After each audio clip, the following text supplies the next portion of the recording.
Hi friends, welcome to my YouTube channel. সকল দর্শক বন্ধুকে আবারও স্বাগতম জানাচ্ছি আমার ইউটিউব চ্যানেলে।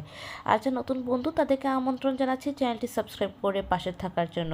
Hair I am requesting to my all of new viewers and friends whose are just now connected through this YouTube or cooking video. Please subscribe my YouTube channel and stay connected.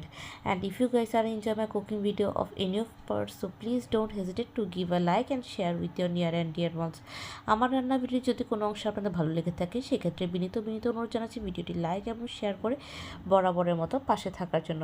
তো বন্ধুরা, আজকের রেসিপিটি হচ্ছিল একটু ভিন্ন ধরনের এবং অনেক মজাদার, দুর্দান্ত, সহজ, ঝটপট পদ্ধতি একটি রেসিপি, যেটা কিনা আমরা বলে থাকি ডিম পাতুরি, যেটা কিনা কলা পাতার মাধ্যমে এই পাতুরিটা করা হচ্ছে এবং এটা টোটালি একটা traditional Bengali recipe, egg curry recipe. And in English we can say it's a egg paturi recipe. তো hope that this video will give you better insight. তো আর কথা না বাড়ি চলুন তাহলে শুরু করি। এখানে নিয়ে নিচ্ছি আমি পেঁয়াজ, রসুন, আদা বাটা, নিয়ে নিচ্ছি লাল মরিচের বাটা, নিয়ে নিচ্ছি গোলমরিচের বাটা, নিয়ে নিচ্ছি সেদ্ধ ডিম, নিয়ে নিচ্ছি আলুটাকে কিন্তু আমি দেখেছেন কীভাবে করে কুচি করে নিয়ে নিচ্ছি চোকো চোকো করে, আর নিয়ে নিচ্ছি এখানে সরিষার তেল। তো এখন চলে যাবো পরবর্তী স্টেপে। আমি ডিমগুলো যেহেতু আগে থেকে সেদ্ধ করে নিয়েছি, এখন আমি এটাকে স্লিট করে দিব চাকুর সাহায্যে, 4টি বা 3টি করে স্লিট করে নিব। তো এখানে আমি হাফ হাফ করে কেটে নিচ্ছি।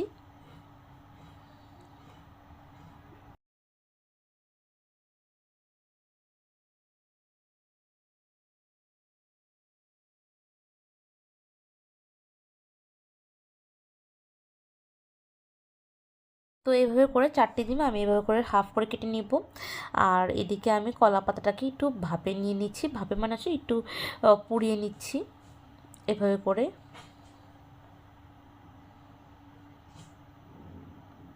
এতে কলা পাতাটা একটু মজে যায় এবং একটু কাঁচা কাঁচা ভাবটাও চলে যায় এবং সুন্দরভাবে করে আমরা এটাকে র্যাপ আপ করব। তো আমি এখানে বেশ বড় 4টে আমি কলা পাতা নিয়ে নিয়েছি।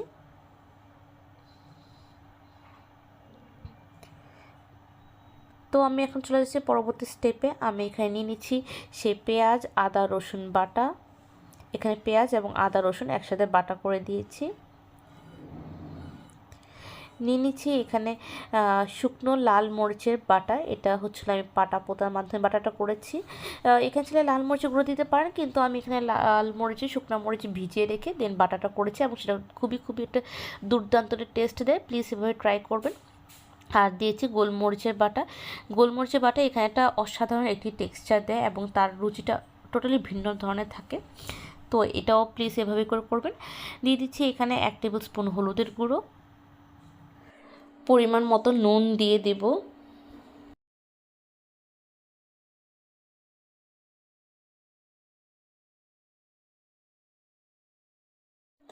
দিয়ে দেব মাস্টার্ড অয়েল বা সরিষার তেল, দিয়ে এটাকে ভালো করে সুন্দর একটি মিহিন একটি পেস্ট করে নিব।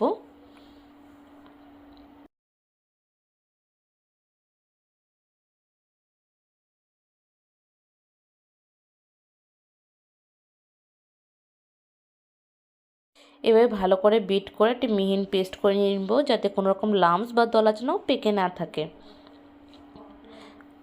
তো এইভাবে চামচ দিয়ে ভালো করে ফাটানোর পর আমি এখানে ফ্রাই প্যান ব্যবহার করছি।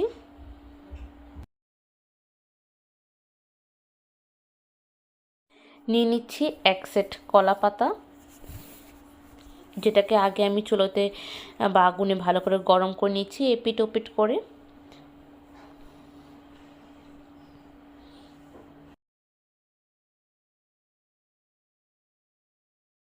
তো এভাবে একটি দেওয়ার পর তার উপর আরেকটি বসিয়ে দিচ্ছি, কারণ প্রথমটা তাওয়াতে গরম লেগে এটা পুড়ে যাবে এবং দ্বিতীয়টাতে আমি এটাকে পাত্র হিসেবে ব্যবহার করছি।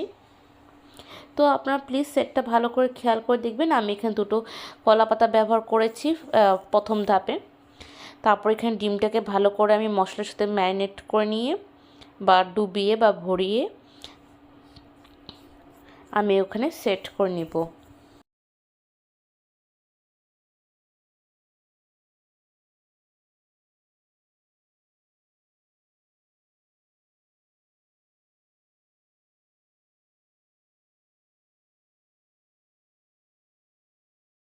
তো এভাবে প্রতিটি ডিম ভালো করে আমি মশলা করে মাখিয়ে আমি এখানে কলা পাতায় এক একটি করে দিচ্ছি।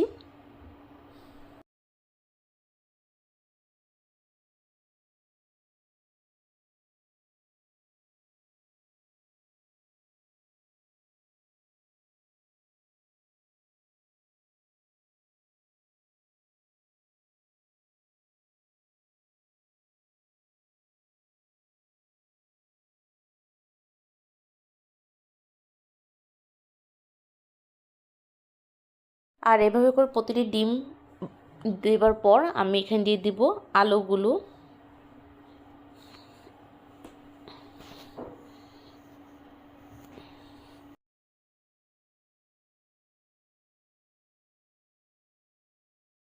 তো একই পদ্ধতি অবলম্বন করে এখানে আলুগুলোও আমি দিয়ে দিচ্ছি।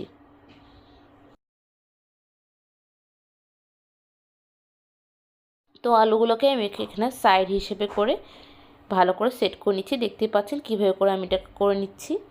তো আশা করি আপনারা এখান থেকে সুন্দর একটি গাইডলাইন পেয়ে যাবেন।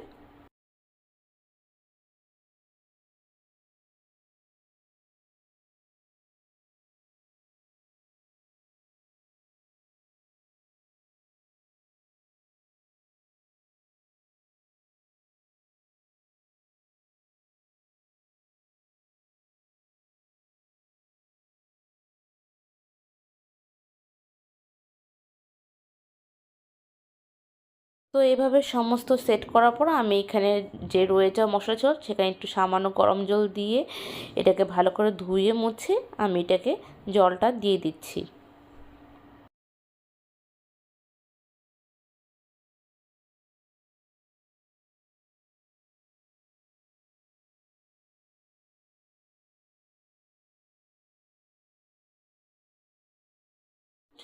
তো এখন আমি এটাতে চুলোতে বসিয়ে দিয়েছি এবং এটাকে ধিমি চালে আমি এটাকে ভালো করে কুক করে নেব।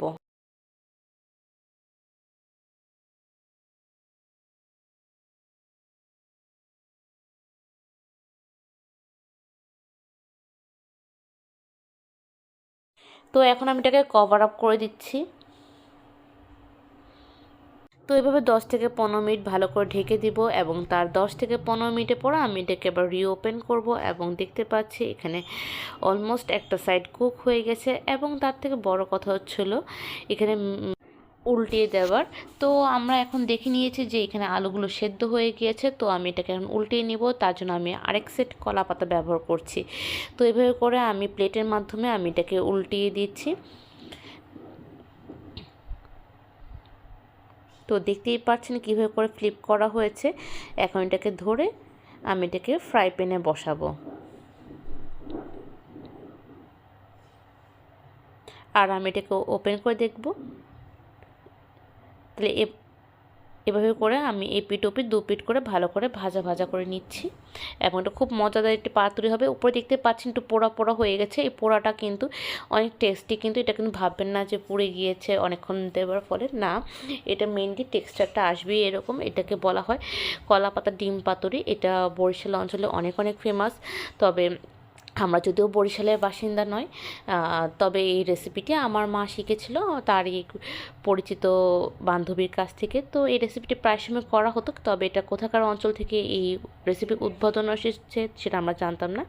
তো আজ এই ইউটিউব চ্যানেলের মাধ্যমে এই রেসিপিটা আমরা আপনাদের সামনে পরিবেশন করতে পেরে অনেক খুশি। তো এখন আমি এটাকে 10 মিনিটের জন্য ঢেকে দিব। তো আফটার দ্যাট 10 মিনিটস আমরা দেখতে পারি যে এটা অনেক সুন্দর করে এটা অলমোস্ট হয়ে গিয়েছে এবং রেডি।